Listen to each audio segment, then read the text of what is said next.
Today we're going to remove the rear passenger interior door panel on this 2008 Hummer H3.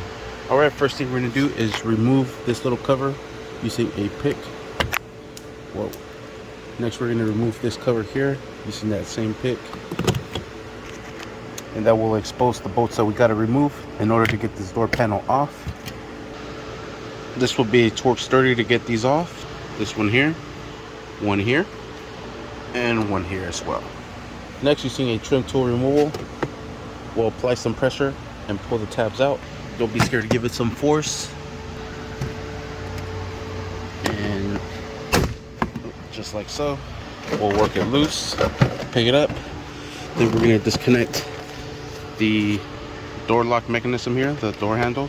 Alright, and we'll simply pull these up and out. Same thing with the bottom one here, up and then take it out. We'll flip the door around.